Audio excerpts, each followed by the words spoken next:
Well, today is United's Bluegrass and Barbecue Open House Sunday. It is also, as we have heard, Transfiguration Sunday. The Transfiguration is a spiritual and literal high point in the Gospel of Mark. Here we see on this mountaintop of the Transfiguration an image of Jesus transfigured before the eyes of his disciples.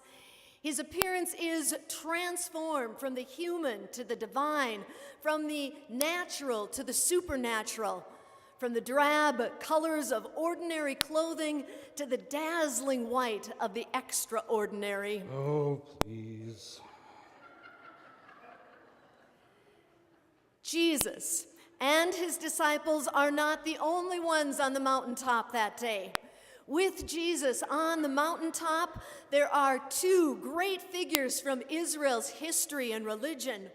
With Jesus on the mountaintop is none other than Moses, the great lawgiver, the one who led the people of Israel across the Red Sea, through the wilderness, and finally to the Promised Land. And also there on the mountaintop with Jesus and Moses is Elijah, that great prophet who defeated the pagan priests at Baal on Mount Carmel and was taken up into the clouds in a fiery chariot. Could we please just get on with it? I'm sorry, Pastor Peter, was there something that you wanted to say? No, please, just, would you continue? Could you move it along a little bit? Move things on? Are you in a hurry this morning? Or is there something bothering you about my sermon?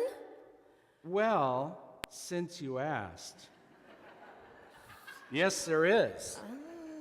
I think people are here mostly to listen to the nitpicks. So could we just get this sermon moving along, and could you just explain to them the Transfiguration? Did you say explain to them the Transfiguration? I mean, you're joking, right? No, not really. Okay, let's get with first things first. First off, these are not the nitpicks. No, they are the woodpicks. It's clear in the bulletin, and I don't know how many times we've been through this before. And secondly, one does not just explain the Transfiguration as if it were just some fact in a science textbook. Okay, then. Well, why don't you quickly and succinctly help these folks here make sense of this story? Help them figure out what it is the Transfiguration actually is. Seriously. Since when, I would like to know, has the idea of a brilliantly glowing holy figure ever made sense to anyone anyway? The Transfiguration, you see, isn't supposed to be figured out somehow. Jesus shining on the mountain of the Transfiguration is supposed to be worshiped and appreciated.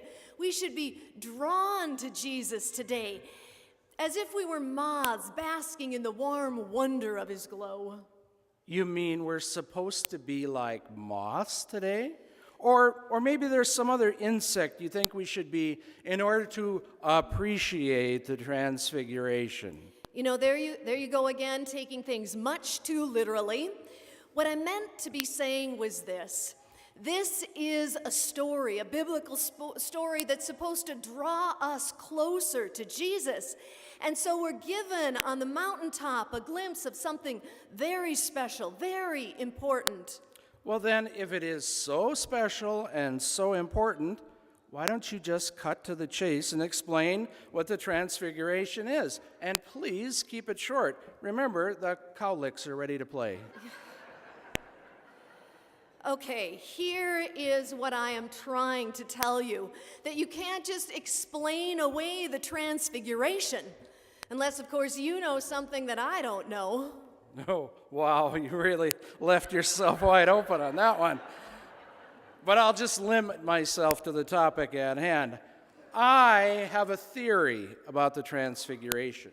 A theory? Really? Okay, well, by all means, don't you think he should share his theory with us? Dazzle us, please. If you insist. My theory is this: phosphorus. What do you mean by phosphorus? Phosphorus is not a theory, it is a mineral. Yes, it is a mineral. It's a naturally occurring mineral that I believe explains Jesus' dazzling white appearance. Jesus, either by intention or by accident, got himself covered in white phosphorus dust and therefore was able to appear to be glowing. So the mystery is solved. Ha! What do you think of that? Well, Mr. Geology, in order to see phosphorus, doesn't it have to be dark?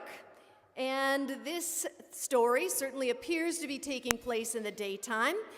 And so if Jesus is supposed to be some kind of human glow stick here, doesn't it need to be dark in order to have the full effect? I mean, wouldn't you agree? And of course, your little theory doesn't begin to explain the appearance of Moses and Elijah there on the mountaintop talking with Jesus. And you haven't even mentioned the voice of God that comes from heaven. I mean, clearly, this is a divine moment. And the best that you can do is come up with phosphorus? Well, white phosphorus, actually. Okay, all right. I can see that my idea has a few holes in it, but do you have a better theory? Okay, I don't have a theory, but I do have a theology. As Christians, we believe that Jesus is both human and divine. That is, Jesus is God. And on that mountaintop, those disciples are given a glimpse of Jesus' divinity. This event is well beyond any human theories or easy explanations. This is a mystery of our faith. Well, don't you think people want something more than mystery? I mean, mysteries are for public television and police programs. When it comes to faith, people don't really want mysteries.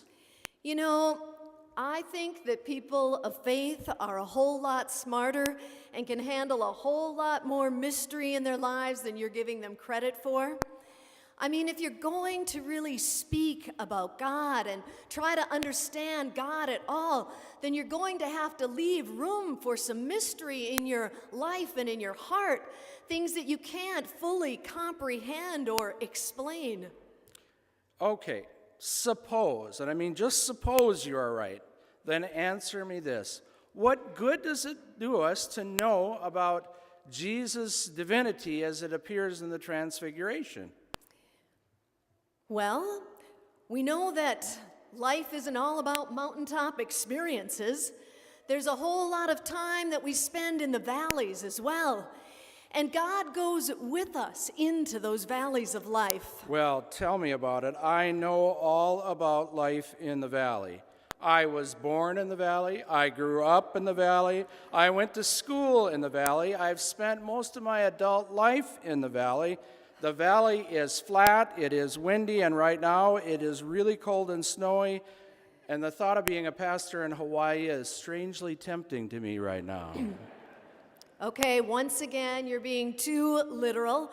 When I spoke about Jesus going into the valleys of life with us, I was not talking just about the Red River Valley. I was talking about how we all go through some valleys, some struggles in our life. Maybe it's a physical illness or an emotional difficulty or a family relationship problem. You know, through all of those valleys, we know that God, the God that is shining on the mountaintop, is a God who also walks with us through all of those darkest times and valleys of our lives. Jesus walks through the valley with us, takes us to the other side, guiding us and lighting our way.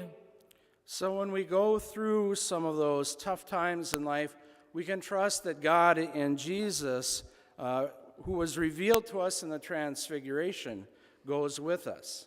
And as much as we might like to spend our lives in mountaintop experiences, we can't.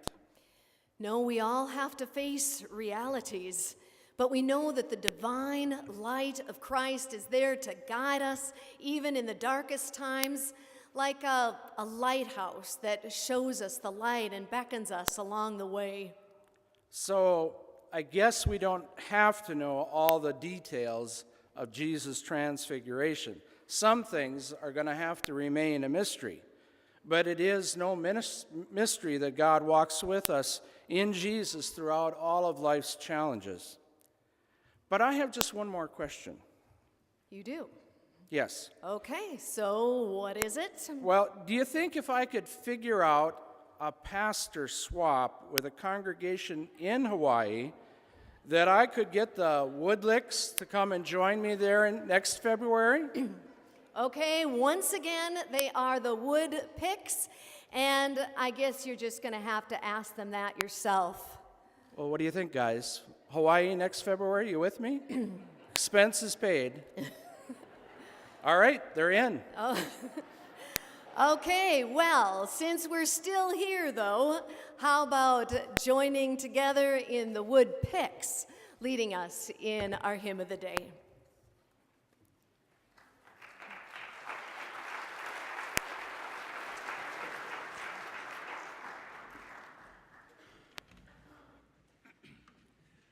Now, if we make any mistakes, you may refer to us as the Cowlicks. I like that.